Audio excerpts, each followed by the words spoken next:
Institución Universitaria CEIPA, educación diferente. Bienvenidos de nuevo a la Cátedra Abierta Gerencia. Estamos en la segunda parte de nuestro tema, la modalidad virtual dentro del ciclo La crisis de la dictadura de clases. Tenemos de nuevo esta semana a Juan de Dios Higuita, psicólogo, consultor internacional, y a Diego Mauricio Mazo, rector de la Universidad CEIPA, ingeniero de sistemas, todos con muchos años de experiencia en el tema de la educación y en particular de la virtualidad. En la sesión anterior estábamos hablando un poco de los retos que traía la virtualidad, algunos de ellos en términos de calidad, otros en términos de fundamentación, y Juan de Dios nos dejó planteado algo muy interesante acerca de precisamente cómo se va cambiando el paradigma y cómo antes o cómo hay dudas acerca de cómo lo práctico se puede llevar a la virtualidad, y allí nos surge una pregunta, y es si queremos montar un programa teórico práctico que vaya a la realidad del estudiante, que impacte la realidad de los países, ¿qué retos nos impone la virtualidad? Porque tradicionalmente cuando pensamos en práctico, pues pensamos en poner las manos encima de la máquina, encima del paciente, encima de las pipetas, y la virtualidad en apariencia nos alejaría de eso. ¿O será que no? ¿Qué retos trae y qué posibilidades trae la virtualidad para la educación teórico-práctica? Yo creo que hay un reto que es el mismo que en su momento tenía en la educación presencial universitaria. Permítame brevemente esta pequeña historia. Profesor de una universidad de esta ciudad en psicología. Íbamos a hacer un seminario en psicología clínica con los estudiantes de últimos semestres. ¿Por qué? Porque estos muchachos salían y sentían que no sabían hacer. Sin embargo, cuando yo voy a montar el curso de psicología clínica, lo primero que me dicen es cuál es el autor y cuáles son los temas que vamos a ver. Y yo digo, no vamos a ver ningún autor y no vamos a ver ningún tema. Vamos a hacer clínica. Hagamos clínica, hay que hacer. Entonces, refiero a eso porque la educación presencial ha tenido la misma, carencia, o ha tenido esa carencia. Mucha teoría, mucha discusión conceptual, mucho trabajo teórico, pero a la hora de llevar eso a la práctica, nos quedábamos cortos. Hoy la educación virtual tiene el mismo reto. No es más reto, ni menos, es el mismo. ¿Cómo conecto la reflexión teórica? ¿Cómo conecto el pensamiento? ¿Cómo conecto la teoría con el día a día? Y yo personalmente tengo una postura que sí puede ser un poco radical. Si yo no tengo un conocimiento, que no soy capaz de pasarlo por la experiencia, es un conocimiento sencillamente no válido. Para mí un conocimiento válido es aquel que yo puedo pasar por la experiencia. Ahora, ¿cómo haríamos desde la virtualidad? Llevémonos al campo.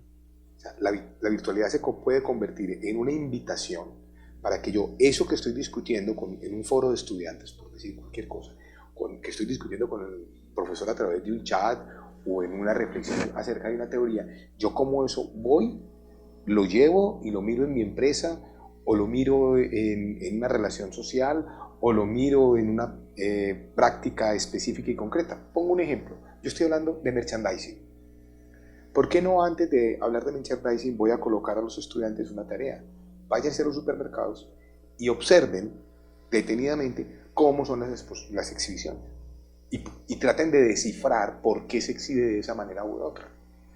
Cuando tengan eso en la cabeza, vengan y conversamos y vamos a mirar qué dice la teoría y volvamos a la práctica a ver si eso sí está aplicando allá. Esos yo creo que son los desafíos que tenemos desde la virtualidad, pero también son los desafíos para la presencialidad. Rector, algunas personas han intentado resolver este dilema mediante el blended learning. Entonces, pretenden, por ejemplo, proponen laboratorios físicos movidos por robot a larga distancia, que un estudiante de virtualidad a larga distancia pueda mover con un joystick desde su casa los elementos en el laboratorio que puede ser inclusive al otro lado del país. Se ha hablado inclusive de operar pacientes a distancia mediante brazos robóticos, pero eso son soluciones supremamente costosas. ¿Será ese el único camino? ¿Qué caminos desde no solamente la tecnología, sino la administración y la pedagogía hay para resolver el problema de la práctica en la pedagogía no solo universitaria, sino primaria y secundaria desde la virtualidad? Aquí yo me voy a referir a los autores, como decía Juan, a un autor mexicano, a un problema que cuando le invitaban a todos estos eventos a hablar de tecnología y todo, decía: mire, el gran problema que tiene la educación, el problema más grave que tiene la educación es que le ponemos una cantidad de apellidos, ¿cierto? Entonces, educación presencial, educación blended, educación a distancia, educación virtual. No, es educación, ¿cierto? Este problema que acabas de plantear es un problema que está independiente de cualquier modalidad de estas, y más en un tema que dejamos pendiente, que a mí me encanta ese tema, el para qué, en un mundo en el cual cuando uno aprende algo a los 3 años queda obsoleto,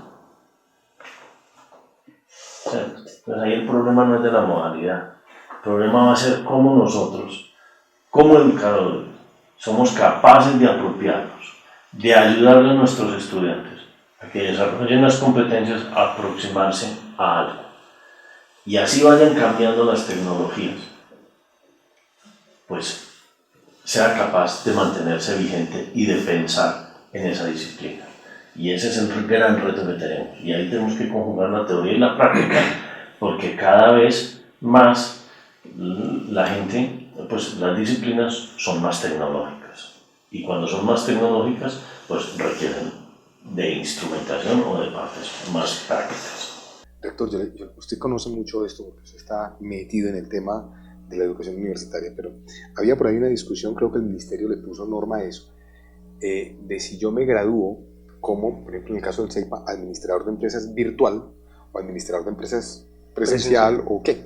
Y sé que hay algunas universidades que los estudiantes virtuales tienen el título de administrador o el título que sea virtual. ¿Eso qué quiere decir? ¿Quiere decir que es más, que es menos? Yo no me estoy comprometiendo es con que usted tiene un conocimiento teórico que es capaz de llevarlo a la práctica y por consiguiente es capaz de transformar una realidad o transformar una situación X con ese conocimiento que tiene en la universidad, independientemente de la forma como lo haya conseguido.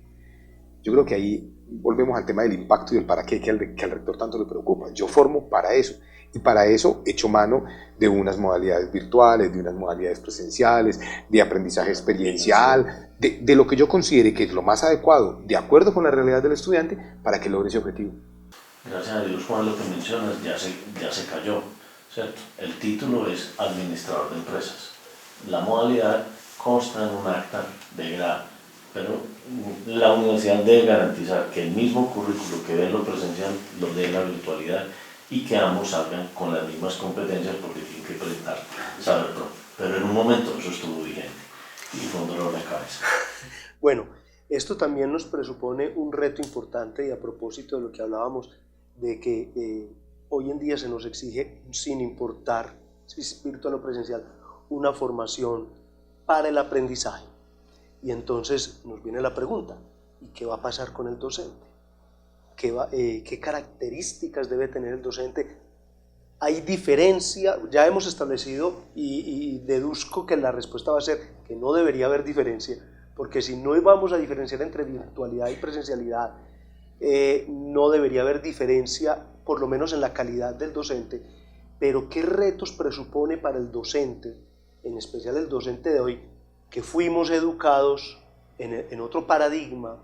¿Qué retos presupone la virtualidad? Yo voy a hacer un comentario sobre por qué no es diferente y cuál es el principal reto asociado al docente. Me voy a colocar en el escenario Juan de Dios Vita, docente en un curso presencial en el CEIPA de desarrollo de directivos. En el momento en el que yo menciono un autor, la mitad del grupo en su smartphone verifica si ese señor sí existe y si sí escribió el libro que yo dije. Entonces, ahí viene el primer reto. Es que el docente antes, cuando era el dueño de la información y del conocimiento, puede decir la barbaridad que fuera, y el estudiante le creía. Creía ciegamente. Hoy no. Hoy me verifican permanentemente porque el conocimiento está en la red y está al alcance de todos. Entonces Entonces el primer reto es que yo no puedo decir bobadas, o sea, tengo que estar muy actualizado, tengo que estar muy al día de lo que está pasando, de lo que está ocurriendo, porque el estudiante tiene esa información. Y además de eso, no me puedo quedar, como docente presencial, no me puedo quedar en la simple transmisión de una información, que era lo que ocurría antes. O sea, si nosotros vamos, no hace muy poco en educación, un docente dictaba. Claro. ¿Y por qué dictaba? Porque no había acceso a un libro, dictar clase. Y de ahí el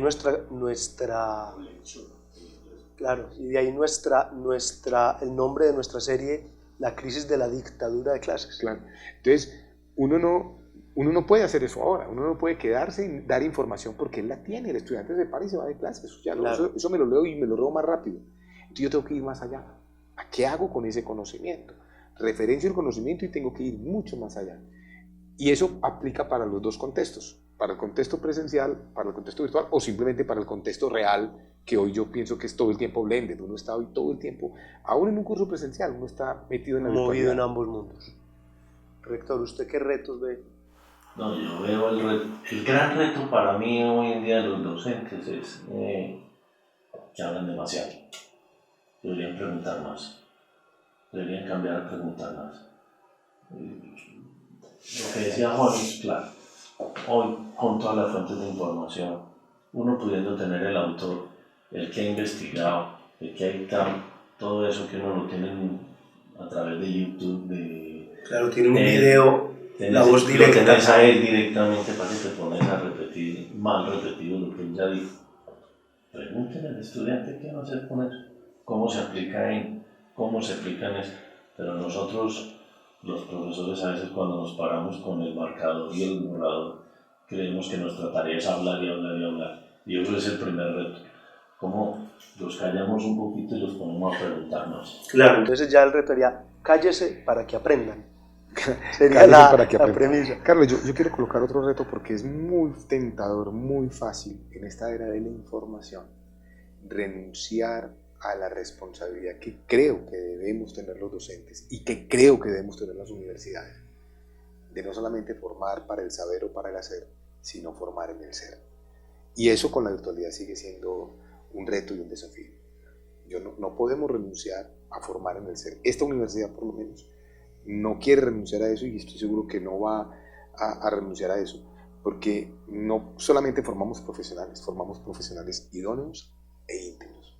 ¿Sí? Y ese es el gran desafío. Y viene el otro lado de la ecuación, que es el estudiante.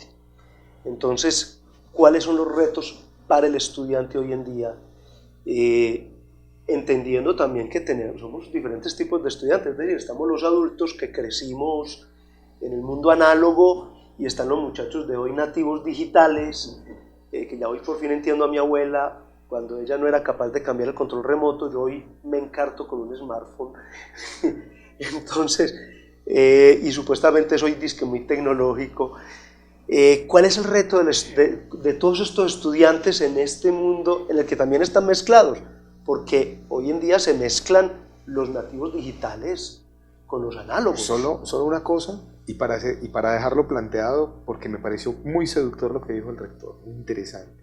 Yo creo que entonces tenemos que invertir la ecuación. El docente, preguntar más. Y el reto del estudiante es responder. Antes era al revés, ¿no? El estudiante preguntaba, el maestro respondía.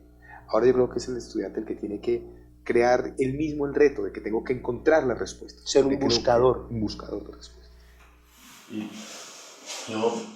¿se acuerdan que hace unos días tuvimos aquí el evento internacional ICE, el International Council for Education Meeting? Trajimos un señor que se llama Jaime Casá, el cual hace poco tuve la oportunidad de verlo en otro evento. Me dejó tres cosas que me dejaron aburrido en el buen sentido de la palabra. Aburrido porque nos cuestiona muchísimo.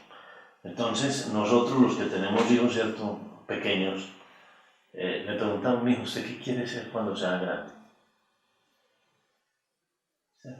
Y el tipo le dice, oiga, mire, ustedes se han puesto a preguntarse si esta pregunta tiene sentido.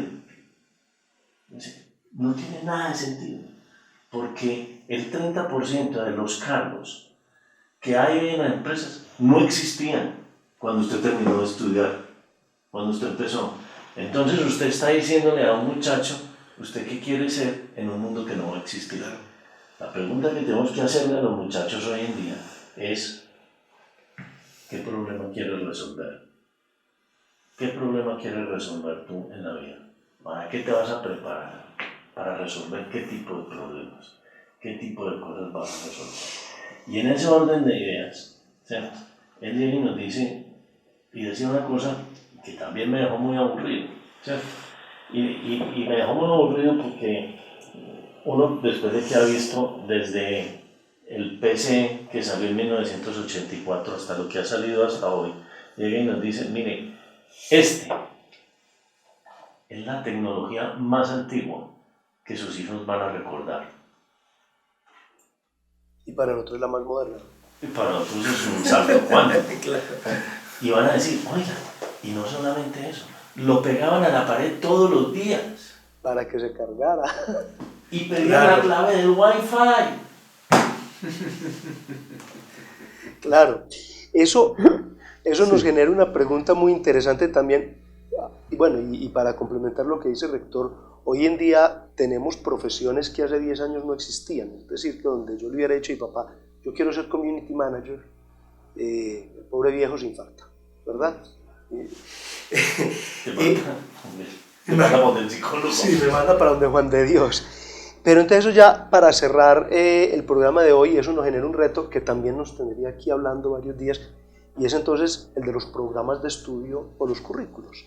Isaac Asimov en el 88 hablaba de que la naciente internet de esa época iba a permitir que la información llegara a cada hogar y que por consiguiente cada individuo iba a construir su propia ruta de estudio, su propio currículo, y que si bien él consideraba que la escuela y la universidad no iba a ser obsoleta, los currículos sí lo serían. ¿Cuál, en este mundo que ven, cuál es el futuro del currículo?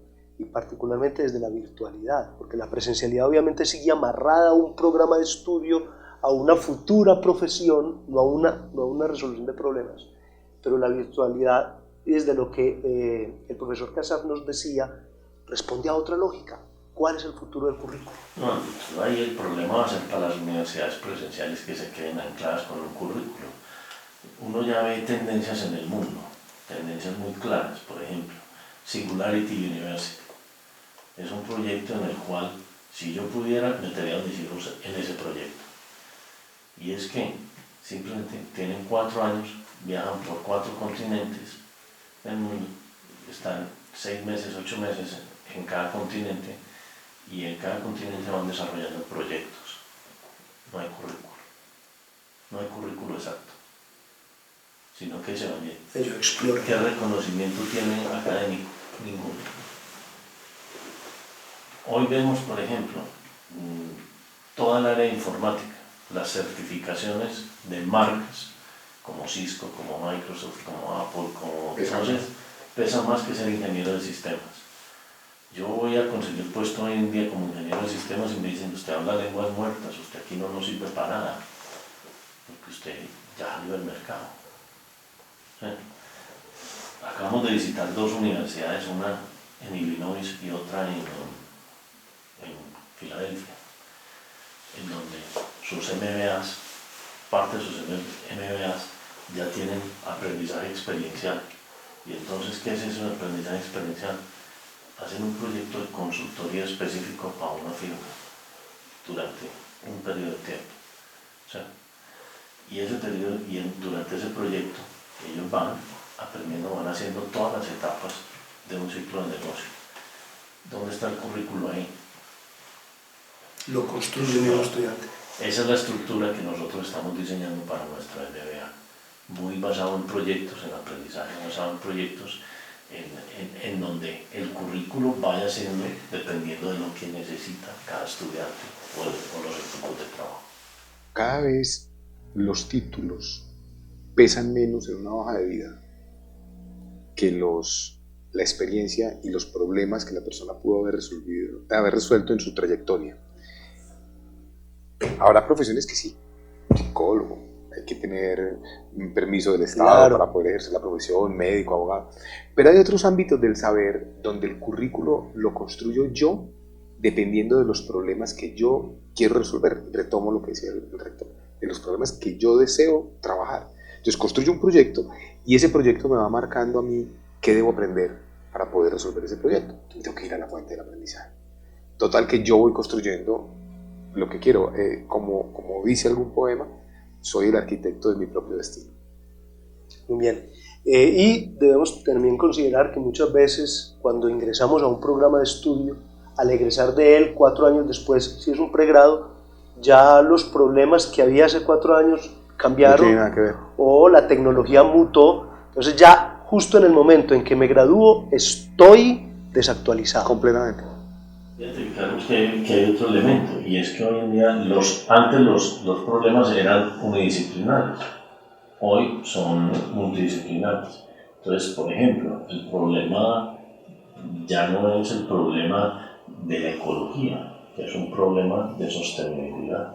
Y entonces se mira desde el punto de vista ecológico, desde el punto de vista de ingeniería, desde el punto de vista económico, desde todos los factores social. Entonces vos ya no puedes resolver un problema de una sola lista, sino que se vuelven multidisciplinarios. Y eso nos está cambiando la forma de entender la educación y el currículo. Si no cambiamos rápido, vamos a tener muchos problemas como sociedad. Bueno, y esto nos deja muchas más preguntas, pero lamentablemente ya se nos acabó el tiempo. Juan de Dios, rector, muchas gracias por estar con nosotros y esperamos, amables televidentes, que nos acompañen en otras entregas de esta cátedra abierta a gerencia. Y bueno, esperamos que más que respuestas hayamos dejado inquietudes, porque si ustedes tienen inquietudes se van a volver buscadores, y ese será el estudiante del nuevo siglo XXI y de las nuevas modalidades virtuales. Hasta luego y muchas gracias. Institución Universitaria Ceipa. Educación diferente.